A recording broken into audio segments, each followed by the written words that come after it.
Bismillahirrahmanirrahim. Assalamualaikum warahmatullahi wabarakatuh. Hamdan wa syukran lillah. Wassalatu wassalamu ala rasulillah wa ala alihi wa ashabihi wa mawalah wa ba'd.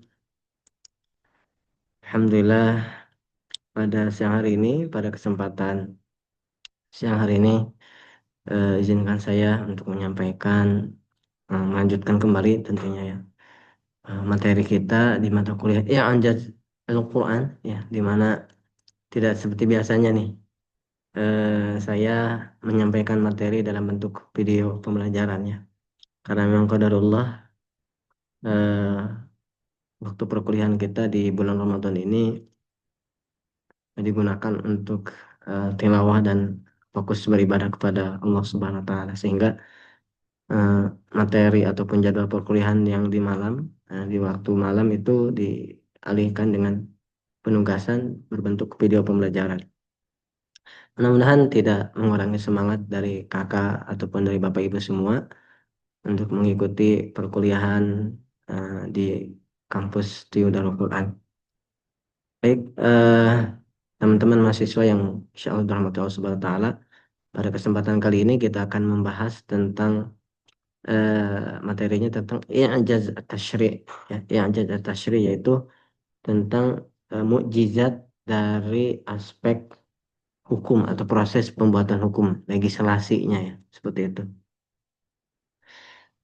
Setelah sebelumnya kita berbicara tentang dari aspek linguistik, kebahasaan, kemudian kemarin juga kita membahas tentang ya ajas ilmi, tentang saintifik.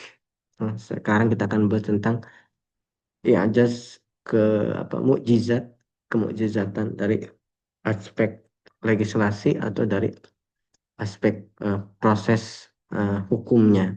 Ya. Nah, baik. Kalau kita melihat ya bahwa apa yang dimaksud dengan i'jaz tasyri' ya. I'jaz tentunya kita cuma udah tahu bahwa i'jaz itu artinya mukjizat. At-tasyri' ini artinya sebuah proses ya, sebuah proses pembuatan hukum atau undang-undang. Makanya kalau kita sering dengar ada istilah legislatif. Legislatif ini orangnya gitu ya, isim fa'ilnya. Nah, kalau at-tasyri' ini adalah prosesnya. Prosesnya. Kalau di sini di visual ya kita melihat bahwa definisi akademik ketidakmampuan manusia untuk membuat atau menandingi sistem hukum yang serupa dengan hukum-hukum dalam Al-Quran, baik dari segi keadilan, ketelitian maupun kesesuaiannya di setiap zaman. Nah, jadi hukum yang apa namanya diciptakan, disusun, ya tentunya hukum Al-Quran itu adalah diterbitkan, ya disusun dan diciptakan oleh Khaliqul Alamin, yaitu Allah Subhanahu wa Ta'ala. Ya.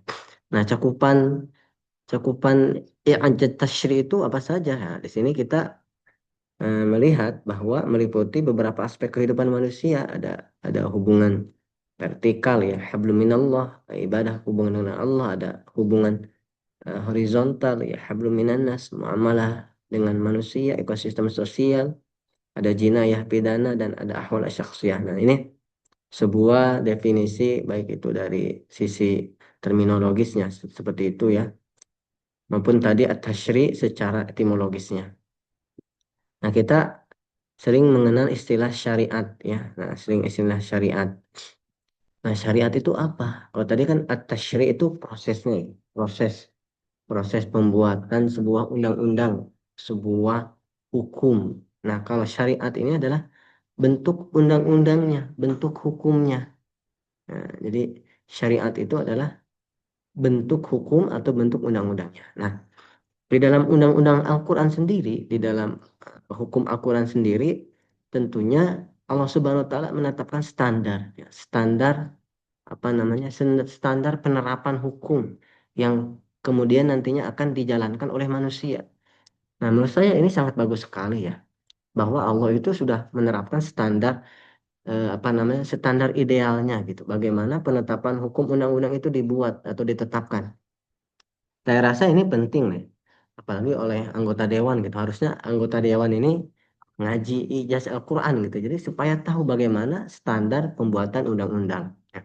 Nah, di dalam Al-Quran sendiri saya kurang lebih mengambil ada 5 pilar ya. Udah 5 pilar utama syariat Al-Quran. Nah, Allah Subhanahu Wa Taala sangat jeli sekali gitu ya. Jasa memahami kondisi manusia.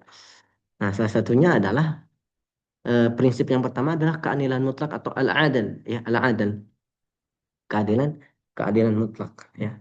Nah, bagaimana Al-Quran itu ataupun undang-undang Al-Quran itu mampu memberikan ya apa namanya keadilan yang objektif ya, keadilan yang komprehensif, yang menyeluruh, dan ini tidak apa tidak timbang pilih gitu ya, tidak tebang pilih, tidak, bahwa di sini dijelaskan tanpa diskriminasi. Ya, harusnya seperti ini undang-undang dibuat tanpa melihat latar belakang seseorang, latar belakang kelompok. Tidak ada diskriminasi ras, status atau golongan. Bagaimana kita mengetahui bahwa di dalam ayat Al-Quran ada ya ayuhan nasu ya inna khalaqnakum min dzakari wa unsa wa ja'alnakum syu'uba. Ya. Di sini sudah sangat jelas bahwa perintah Allah itu seruan kepada an-nidanya kepada manusia, inna khalaqnakum min dzakar wa unsa, bahwa Allah menciptakan dari gender laki-laki dan perempuan, wa ja'alnakum syu'uba, dan kami jadikan juga kelompok-kelompok, komunitas-komunitas atau komunal-komunal, lita'arafu, tentunya untuk saling mengetahui ya. Ini di sini ada apa namanya, ada kata lita'arafu ya, ada pendekatan penekanan bahwa supaya tujuannya untuk apa, untuk saling mengenal ya, untuk saling berbuat baik ya. Jadi bukan sebaliknya, status hukum dibuat ya untuk saling mendiskreditkan masing-masing. Nah, ini tidak baik ya. Jadi ini bertentangan dengan pilar utama syariat Al-Quran, bahwa Al-Quran diciptakan untuk seluruh alam. Wa ma arsalnaka illa rahmatan lil alamin, bahwa tidak semata-mata kata Allah, aku mengutusmu wahai Rasul, wahai Muhammad, illa rahmah lil alamin. Laisa illa rahmatan lil arabin. Laisa. Jadi bunyi ayatnya itu tidak aku utus kepada kamu ya kecuali untuk menjadikan rahmat bagi orang-orang Arab. Tidak. Rasul itu adalah ya pemimpin al-amir al-imam di jami'il alam, untuk seluruh alam ya, untuk seluruh negara, untuk seluruh bangsa. Seperti itu. Nah, ini keadilan mutlak. Keadilan mutlak di dalam Al-Qur'an itu tidak pandang pilihan. Yang kedua adalah tahqiqul maslahah, kemaslahatan umum. Setiap hukum ditujukan untuk menjaga kebahagiaan manusia di dunia dan akhirat. Masya Allah. Ya, di sini dijelaskan bahwa hukum Al-Quran atau syariat Al-Quran, undang-undang Al-Quran itu disusun, dibuat untuk ya limaslahatil ummah, untuk kemaslahatan umat ya, imma fid dunya wa imma fil akhirah. Baik itu di dunia ataupun di akhirat. Bagaimana regulasi-regulasi Al-Quran, bagaimana undang-undang Al-Quran, bagaimana maqasid syariah Al-Quran. Ya, di dunia dijelaskan, ya, bagaimana dijelaskan bahwa ada istilah dengan maqasid syariah, al-usul, al-asas, maqasid syariah, al-khamsah, ada 5. Ya, ada yang disebut dengan maqasid, ya, al-hifz, ad-din, al-hifz, ya, an-nafas, al-hifz, an-nasal, al-hifz, al-mal, ya. Nah, tentunya eh, dari makosid-makosid tersebut ya, itu adalah semuanya standar bahwa ya Al-Qur'an atau agama Islam menerapkan standar ya mengedepankan nilai-nilai kepentingan umum ya. Bagaimana yang pertama misalkan makosid ya, hifdzuddin, bagaimana agama ini harus mampu menjaga keutuhan agama. Artinya apa? Kita tidak boleh ya agama Islam, memeluk agama Islam, tapi sikap kita atau karakter kita adalah punten misalkan ya radikal gitu ya. Di mana nilai hifdzuddin? Ketika kita radikal, kita menyerang agama lain, di mana nilai hifdzuddinnya? Ya. Esensi dari agama adalah hifdzuddin. Bagaimana memastikan agama Islam itu menjaga ya keharmonisan agama-agama lain. Nah, ini prinsip yang pertama, memastikan kemaslahatan ummah, kemaslahatan umum, fauqal jami', di atas segala-galanya. Ya, tidak mengedepankan kemaslahatan kelompok, personal, atau agama-agama tertentu, tidak ada. Makanya Kementerian Agama ya, Kementerian Agama idealnya ya harus mengayomi seluruh agama. Punten, bukan saya liberal ya. Maksud aja, tidak saya berdiri, saya berbicara fakta. Saya berbicara teori bahwa agama itu harus memastikan kenyamanan untuk agama lainnya. Ya, seperti itu. Kita harus memiliki paham fikroh wasatiyah. Ya, seperti itu. Ini sejalan dengan teori pilar syariat Al-Quran.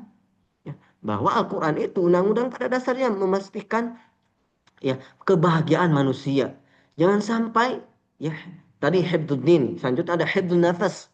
Bagian jangan sampai kita seorang manusia tapi kita merasa takut dengan undang-undang. Ya, merasa tidak adil, merasa takut. Ah, saya takut ya. Makanya Al-Qur'an di dalam undang-undang Al-Qur'an, "Wa may yaqtul mu'minan muta'ammidan fajazauhu jahannam. Wa may yaqtul mu'minan faka'annama qatala an-nas jami'a." Ya, dijelaskan bahwa apabila kita membunuh seseorang, maka apa? Fajazauhu jahannam. Udah jelas balasannya neraka jahannam. Bahkan di ayat lain wa fi ayatin ukhra wa may yaqtul mu'minan faka'annama qatala an-nasa jami'a. Ya, jelas bahwa apabila kita membunuh ya manusia atau seseorang, dosanya itu seperti seluruh membunuh manusia. Nah, artinya apa?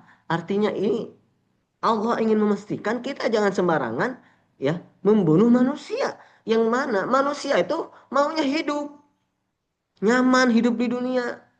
Makanya kalau ada orang provokator-provokator itu tidak sesuai dengan esensi Al-Quran. Dengan tidak boleh jadi provokator. Menghasut itu tidak boleh. Ya, Al-Quran mengatur bagaimana manusia mampu bahagia di dunia. Sebagaimana sifat Allah Ar-Rahman. Ar-Rahman kan tidak, Allah sifat Ar-Rahman. Allah tidak pandang pilih, tidak diskriminasi. Orang kafir diberikan nikmatnya. Orang muslim diberikan nikmatnya. Semua Allah berikan kenikmatan. Hatta ya, wa ma min dabatin fil ardi illa 'ala Allahi rizquha.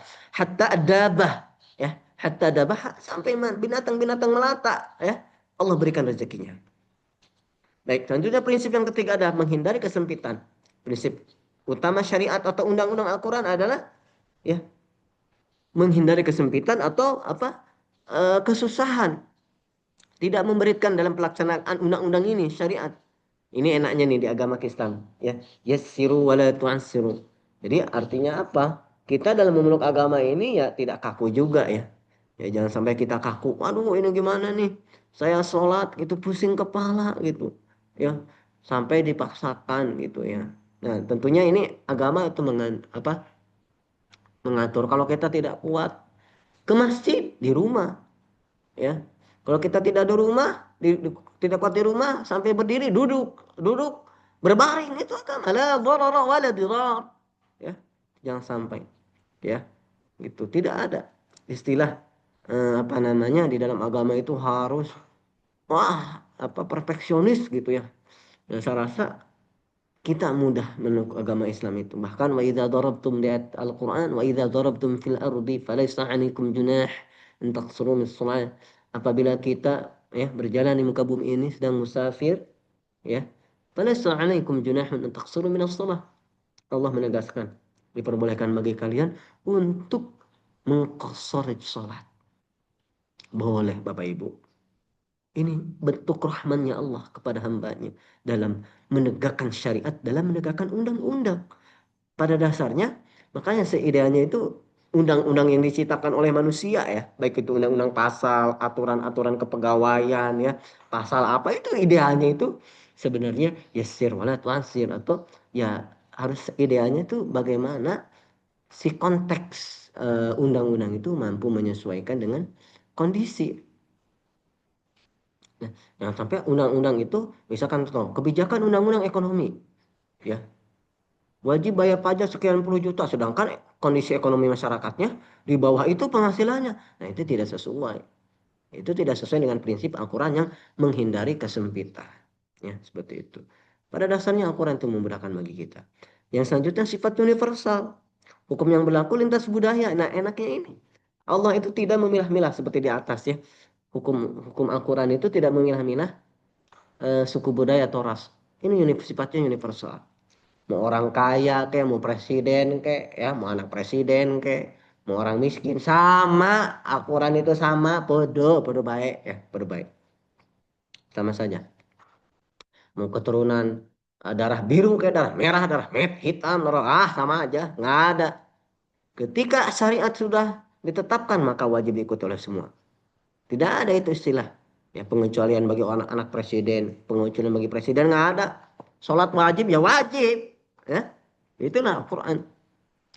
Mau budaya apa kek, mau letak geografis di mana, sama seperti itu ya. Ini sifat asli. Kemudian selanjutnya adalah pelindungan hak. Nah, ini ada kaitannya dengan tadi yang teori yang kedua, kemaslahatan atau tahqiqul maslahat, yang kedua kemaslahatan umum.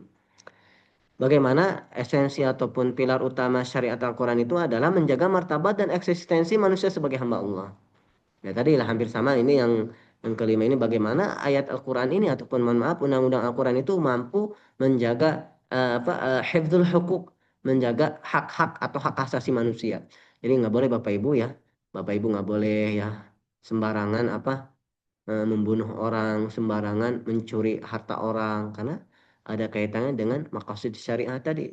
Bagaimana manusia itu harus nyaman tinggal di bumi, hartanya terjaga, ya, tidak ada boleh ada rasa takut dicuri.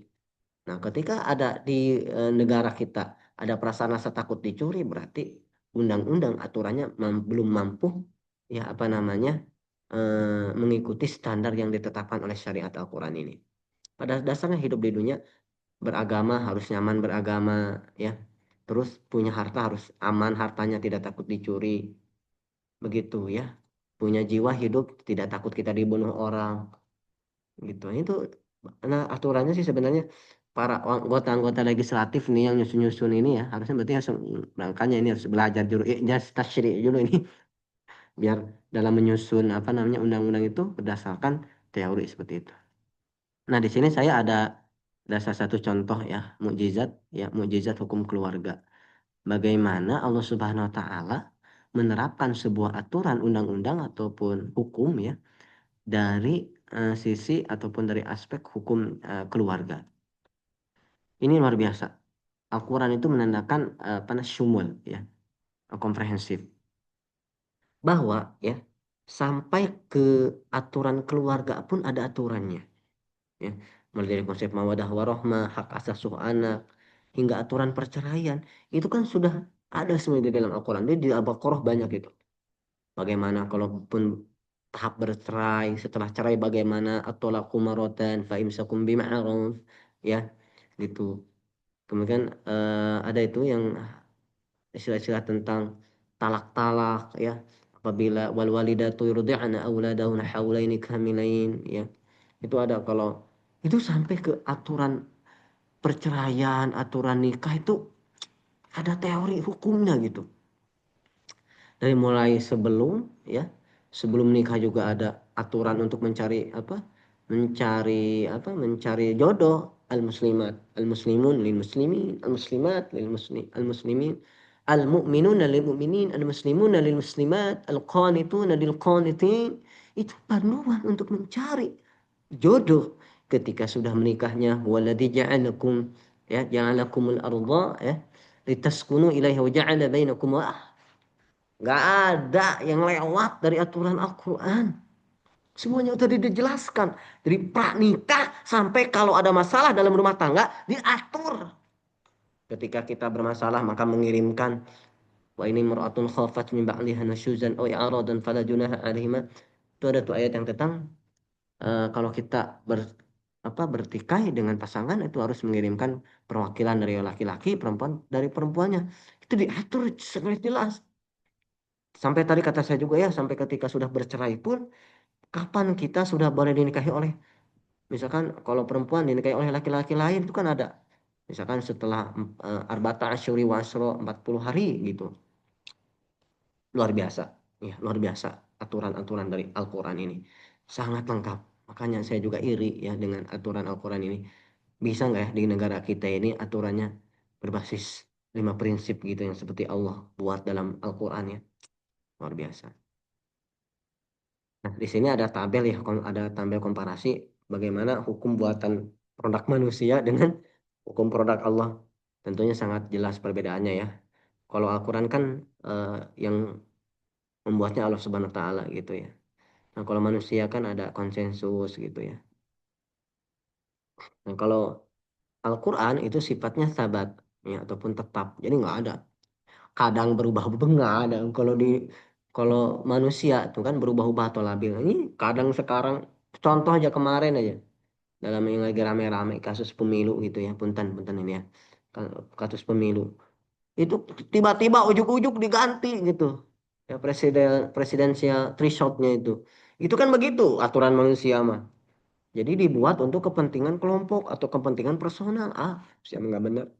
Kata saya juga nggak ada sifatnya itu buatan undang-undang buatan manusia itu yang sifatnya sabat seperti Al-Quran. Ada nggak sekarang saya tantang? Ada nggak manusia yang mampu merubah Al-Quran? Nggak ada. Nggak ada. Ini mukjizatnya Al-Quran nih. Ya, tidak ada satu orang pun yang mampu ngacak-ngacak undang-undang Al-Quran. Kalau ada saya kasih uang, ya. Nih, ini kasih uangnya nih, ya. Ini kasih uang nih. Ini kasih uang, saya kasih uang, ya. Kalau ada ya yang bisa ngacak-ngacak aturan hukum Al-Quran, ya, ya, aturan hukum Allah, nih langsung nanti japri saya, ya. Nggak ada, ya. Sepintar apapun, sejago hukum, sampai S3 profesor pun hukum di bidang hukum nggak ada. Nggak ada yang bisa ngacak-ngacak hukum Al-Quran. Hukum Allah nggak bisa diacak-acak oleh segelintir kelompok, segelintir kepentingan. Nggak ada. Di Indonesia, aduh hukum manusia, aduh pusing lah. Kadang kebijakannya A, kadang kebijakan B. Aduh pusing lah kita ini kan. Maka paling enak berlindung di bawah hukum Al-Quran. Ya. Insya Allah. Ini mukjizatnya Al-Qurannya. Insya Allah. Selanjutnya adalah objektivitas. Nih, mohon maaf sebelumnya lagi. Sebelumnya. Nah, ini kita kan objektivitas. Adil tanpa intervensi nafsu. Nah, ini sebenarnya apa yang mempengaruhi ya sehingga kok sifatnya produk hukum itu bisa berubah-ubah tadi karena ada kepentingan-kepentingan. Nah, kalau Al-Quran kan adil tanpa intervensi nafsu. Apalagi kalau sudah jadi pejabat gitu ah. Makanya yang masuk-masuk apa namanya anggota-anggota CPNS atau alam gitu. Kalau CPNS kan sudah transparan ya. Tapi walam praktek-praktek di luar apakah CPNS ada istilah suap menyuap apa tidak gitu ya. Gitu. Nah, sanksi. Nah, kalau sanksi melanggar hukum aturan Allah, Al-Quran, dunia dan akhirat. Ngerinya ini. Kita main-main dengan aturan Al-Quran, papun ya. Antum tidak mau sholat kayak berdoa amat silakan. Tapi jangan main-main. Di dunia selamat, di akhirat nggak selamat. Antum mau bunuh orang monggo. Di dunia ya selamat, di akhirat nggak selamat. Antum mau berzina, antum mau mencuri, fadal, i'malu ma syi'tum.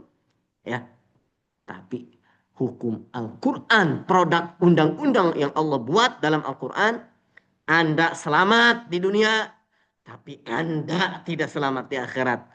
Ada yaumul mizan, yaumul hisab. Aduh, ini yang beratnya ini dengan undang-undangnya Allah ini. Ya, artinya apa sebenarnya bukan apa ya? Bukan berat. Justru Allah ingin menunjukkan keagungan sifat keadilannya. Karena kalau manusia coba keadilan di dunia kan terkadang sifatnya subjektif ya. Makanya ada istilah ibu-ibu saya tuh pernah itu lihat berita nenek-nenek gitu ya. Diponis, Allah Akbar, diponis sampai dihukum dipidana. Ya Allah ya Allah. Nggak jelas sedangkan yang korupsi triliunan si siapa tuh yang suaminya si Sandra Dewi ya. Itu si HP Muiz. Allahu Akbar. Itu cuman triliunan cuman diponisnya berapa? Ah, nggak jelas lah hukum dunia malah udahlah kita nggak bisa apa kita tidak bisa mengandalkan hukum dunia nih makanya hukum buatan manusia itu hanya sanksi dunia doang akhirat kagak ada tapi jangan kira Ketika Anda melanggar hukum aturan Allah, Anda akan selamat di dunia, di akhirat tidak akan selamat. Memang Anda di akhirat punya ordal, ah? Emang Anda anaknya malaikat? Emang Anda ya saudaranya malaikat Jibril? Hah? Nggak ada itu ordal-ordalan di akhirat. Yauma yafirul mar'u min akhihi wa ummihi wa abihi. Udah masing-masing aja. Next. Nah, ini salah satu contoh lagi ya, produk hukum Allah Subhanahu wa taala. Salah satunya adalah dari konteks ini ya, hukum waris nih luar biasa. Jadi jeli ya dan detail gitu ya sampai ke apabila ada orang yang meninggal, bagaimana harta yang ditinggalkan oleh si mayit sampai ada aturannya Al-Qur'an Allahu Akbar gitu ya. Jadi ada aturannya yusikumullah fi auladikum lidzakari mithlu hadzil unsayain. Apabila punya anak laki-laki saja, apabila punya anak laki-laki, yang satu laki-laki, yang satu perempuan, bagaimana pembagian. Ini sangat jelas sekali. Masya Allah, hukum Allah Subhanahu wa taala, hukum Al-Quran itu sangat jelas, ya, jelas. Jadi tidak mengambang gitu ya, dan tegas gitu. Nah, ini di kita kadang ada jelasnya, kadang tidak tegas. Jelas tapi nggak tegas, tebang pilih gitu ya. Kadang kita melakukan, anaknya nggak melakukan, atau ada ordal, ada dekat dengan pejabat tertentu, nggak diapa-apain. Giliran kita yang ini diapa-apain, ditangkap polisi, dihukum, disanksi. Nah, ini ini pengingat juga bagi kita yang mengemban amanah jabatan ya. Maka janganlah kalian ya yang mengemban amanah siapapun, janganlah tebang pilih. Keadilan itu harus berdiri di atas segala-galanya, di atas segala kepentingan. Jangan sampai. Karena ini prinsip syariatnya seperti itu. Ini sudah diberikan contoh standar syariat menurut Al-Quran. Karena kalau sudah tebang pilih begitu, udah nggak jelas. Kepentingannya itu udah hawa nafsu. Ya, bagaimana Allah memperlakukan manusia itu sama di mata Allah Subhanahu wa taala. Anak presiden dan sebagainya. Nah, ini juga sama, ya. Warisnya juga jelas. Sampai hukum waris itu kan angka-angkanya gitu, dapat sekian persen itu luar biasa waris itu ya. Teori waris, masya Allah, itu ya. Next.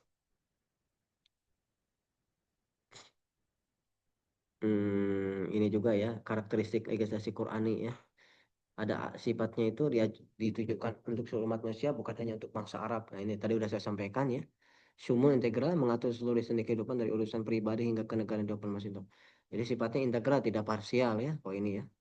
Sifatnya integral menyeluruh ya, tidak parsial. Ya misalkan kelompok-kelompok tertentu gitu tentang apa, tentang topik-topik, tema-tema, isu-isu tertentu nggak ada. Semuanya dibahas oleh Al-Quran itu. Next. Nah, tujuan syariat juga ini sudah sebenarnya tujuan syariat itu tujuan, makanya saya tuh bisa nggak ya pejabat-pejabat itu sebelum merumuskan undang-undang, siapapun itu pejabatnya, mau di pesantren, mau di sekolah, mau di anggota dewan, ngaji dulu maqasid syariah. Jadi ketika menetapkan aturan itu harus sesuai dengan 5 maqasid yang ini, ya, memperhatikan prinsip adin, prinsip nafas, prinsip akal, prinsip nasl, prinsip mal. Jadi ketika aturan itu turun akan berbicara nih tentang aturan tentang harga penetapan. Ini kan sini mal. Oke, kontekstualisasinya ya harga, ataupun kalau di sekolah mungkin SPP gitu ya. Kalau ketika menetapkan SPP itu berarti maka SPP itu sudah relevan apa belum gitu ya. Nah, sama gitu ya. Adin agama, nah, ini kan tentang ibadah. Ketika kita melanjurkan santri wajib bangun jam 2, hari itu tidak relevan gitu ya agamanya tuh, sengaja dulu hibdudinya dulu agama gitu, ini relevan tidak. Jadi aturan itu harus mengedepankan nilai-nilai tahqiqul maslahah, kemaslahatan, bukan ingin dipandang sok jago bikin aturan dianggap sok pahlawan. Oh, itu percuma bikin aturan tidak dijalani mah ya, kan sia-sia tuh. Makanya harus, kata saya juga harus ngaji maqasid syariah yang 5 dulu dengan kontekstualisasinya ini. Ya, ini kalau saya jelasin lima ini lama kali ini. Ya bisa satu pertemuan lagi ini. Ya, next. Nah, ini mereka menurut Imam Ibnu Qayyim Az-Jauziyah ya. Ada dari kaulnya beliau, syariat Islam dibangun di atas dasar hikmah dan kemaslahatan hamba dalam kehidupan dunia maupun akhirat, seluruhnya adalah keadilan, rahmat, maslahat, dan hikmah. Masya Allah. Cakupan keadilan, rahmat, maslahat, dan hikmah. Masya Allah. Itu begitu tuh syariat Islam. Saya rasa syariat Islam tidak hanya untuk syariat ya. Saya itu bagaimana inginnya itu ya. Syariat. Ya bukan, tapi bukan berarti saya ingin mendirikan negara Indonesia jadi negara syariat. Bukan. Maksudnya prinsip-prinsipnya, kata saya juga ya. Atau saya ngikut-ngikut juga. Nggak apa-apa mah. Nggak mau demokrasi juga. Tapi prinsipnya tuh ya minimal ya ngikuti prinsip-prinsip seperti Al-Quran, prinsip utama tadi. Atau seperti mengedepankan nilai-nilai makosid syariah yang tadi yang lima juga seperti itu ya. Next. Nah di sini sebenarnya ada apa namanya, ada contoh ya bagaimana salah satu ya, bagaimana Allah menetapkan atau merumuskan undang-undang ini. Ini dikasih tutor nih pejabat-pejabat ya, orang-orang yang lagi ngejabat ini ya, mau anggota dewan kayak mau pejabat di pesantren di sekolah, nih tutor dari Allah Subhanahu wa taala langsung nih cara menetapkan larangan khomer. Wih, nih, bagaimana Allah piawai, Masya Allah, ya, Al-Quran ini. Bagaimana Allah menetapkan sebuah undang-undang itu, Masya Allah. Ya. Yang pertama, jadi dalam tiga tahapan. Yang pertama adalah menjelaskan Homer itu adalah manfaat, apa, manfaat, ya, ada manfaatnya gitu. Namun dosanya lebih besar atau sifatnya, atau tahap yang pertama disebut dengan tadkir, peningatan. Wa yas'alunaka 'anil khamri wal maisir qul fihima itsmun kabir wa manafi'un linnas. Jadi kenapa ayat ini muncul? Karena kondisi itu bangsa Arab sedang apa? Kan sedang masa jahiliyah gitu ya. Sedang, aduh, jadi kebiasaan Homer itu berat sekali ditinggalkan oleh orang-orang Arab. Jadi kalau ada ujub-ujub langsung, kamu orang Arab jangan minum khamar ya. Saya yakin kabur memeluk Islam juga nggak mau ya. Tapi bagaimana Allah menetapkan Al-Quran ya, undang-undang, aturan ya, itu piawai.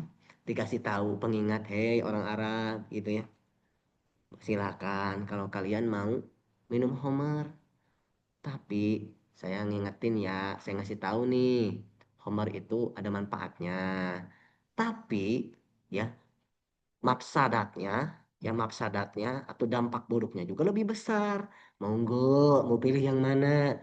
Tuh, yang pertama, tahap yang pertama adalah tazkir, nginget. Jadi sebenarnya kalau ada orang yang bermasalah, yang sudah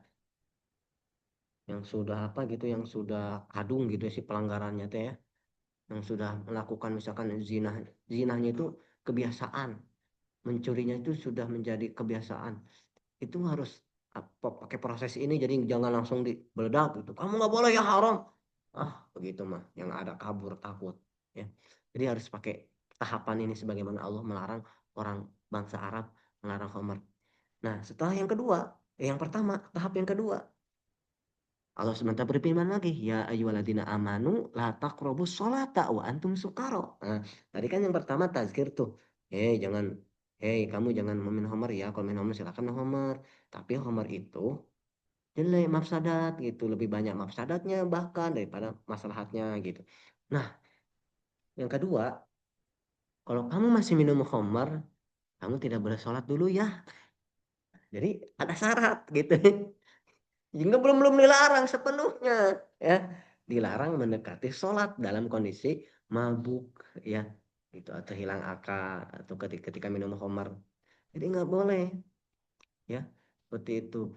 Jadi kan orang Arab nanti mikir, wah ini kan udah meluk Islam tapi masih ada kebiasaan belum bisa meninggalkan khamar. Tapi kata Allah kalau mau sholat jangan sambil mabuk gitu. Akhirnya dia nggak mau tuh. Nah jadi tahapan-tahapannya tuh jelas. Kalau Anda, jadi begini, ada tahapan ya, zonasi lah. Tadi kan tadi kan masih pengingat tazkir. Nah, kedua itu zonasi. Jadi jangan ujung-ujung langsung dilarang. Misalkan begini, ya, kalau dalam aturan, ya. Nih, untuk sekarang, ya, yang boleh masuk ke area ini adalah misalkan zona A. Yang zona B tidak boleh. Nah, misalnya begitu terus gitu sampai nanti kan berpikir oh kok begitu. Jadi Jadi bertahap lah intinya itu ketika kita ingin menegakkan sebuah aturan, sifatnya itu harus bertahap. Nah, tentunya juga sama dengan pelanggaran ya. Ini kan pelanggaran ya. Jadi edanya itu pelanggaran itu ya jangan langsung dikasih DO gitu ya. Dipanggil, diingetin, kamu kenapa melanggar? Kamu nggak boleh ya melanggar itu, melarang melanggar itu. Kamu melanggar itu adalah salah satu pelanggaran. Perbuatan kamu tidak baik gitu. Makanya kan ada dipanggil, dinasehati. Nah, seperti itulah ya. Kalau kamu melanggar lagi, nanti tidak boleh masuk ini ya, tidak boleh masuk masjid. Apalah intinya, tapi tetap ya jangan sampai langsung ke. Nah, baru yang tahap ketiga ya, yang tahap ketiga ini adalah pengharaman total. Nah, ini udah nggak ada lagi celah kalau ada ketiga. Makanya bunyinya apa? Ya, innama harrama alaikumul maitatu wad damu wa lahmul khinzir atau uh, innamal khamru wal maisiru wal ansabu wal azlamu rijsum min amal syaitani fajtanibu. Ya, itu udah spesifik tuh ayatnya. Udah koti banget. Nah, ini ayatnya final. Final ini udah. Khamar ini adalah final, haram, nggak boleh diminum. Udah, udah nggak boleh. Kalau tadi kan masih dikasih kesempatan, nggak boleh ya dikasih. Kemudian kamu kalau mau sholat jangan sambil minum khamar atau jangan sambil mabok. Masih ada. Nah, udah ketiga udah. Khamar ini adalah perbuatan setan, maka tinggalkanlah kalian. Al amru linahi ya dulu ala tahrimi ilama di dalam itu kan ayatnya tentang apa? Ayat itu kan memang nggak ada. Wahai orang beriman, dilarang kamu minum. Cuman itu kaitannya dengan kaidah usul fikih gitu ya an-nahyu li tahrimi ilama ya dulu ala tahrimi jadi setiap di dalam ayat itu kan setiap yang sifatnya larangan itu kan ibu itu ada lah jauhilah itu larangannya itu ya haram gitu. Ya dulu ala tahrimihi keharaman ilama dalam dalil ala khilafihi kecuali ada dalil yang mampu membantah itu. Nah seperti itu jadi itu memang sifatnya mutlak haram kecuali ada dalil yang eh, apa namanya menasahnya itu ataupun ada dalil lain gitu ya untuk melawan ayat ini. Next. Udah selesai ini. Alhamdulillah ini tidak terasa ya untuk pertemuan kita ini dari awal ya sampai terakhir sudah selesai. Untuk pertemuan kita ini kan sebenarnya pertemuan ketujuh namun ada beberapa pertemuan yang memang saya tidak apa namanya menyampaikan kemarin pekan kemarin juga kan saya izin kalau nggak salah ya seperti itu karena memang qadarullah saya juga sedang ada agenda lain di luar kampus ya. Jadi untuk yang materi nanti tolong diingatkan oleh ketua kelas, tolong japri saya nanti untuk file-filenya nanti saya kirim ke ketua kelasnya. Baik, ini adalah pertemuan terakhir. Jadi untuk selanjutnya adalah pekan depan adalah UTS. Jadi untuk UTS, apakah tugas dan UAS? Saya mungkin minta dibuatkan grup kali ya oleh ketua kelas, dibuatkan grup apa namanya supaya nanti ada grup khusus. Nah nanti kita di polling di grup tersebut ya, apakah kita mau UTS-nya tulis atau UTS-nya apa namanya eh, tugas gitu. Jadi saya ingin mendapatkan nilai musyawarah gitu ya, tidak saya yang menentukan tapi atas mufakat bersama gitu ya. Itu saja dari saya, kurang lebihnya mohon maaf apabila ada yang salah. Itu murni dari kebodohan dan kekurangan ilmu saya. Apabila ada yang benar, itu juga murni bukan dari kepintaran saya, itu juga murni dari kepintarannya Allah Subhanahu wa taala. Ya, itu saja. Kurang lebihnya mohon maaf supaya lebih berkah kita tutup dengan ucapan alhamdulillah dan waqifatul majlis. Subhanakallah wa bihamdika asyhadu an la ilaha illa anta astaghfiruka wa atubu ilaik. Assalamualaikum warahmatullahi wabarakatuh.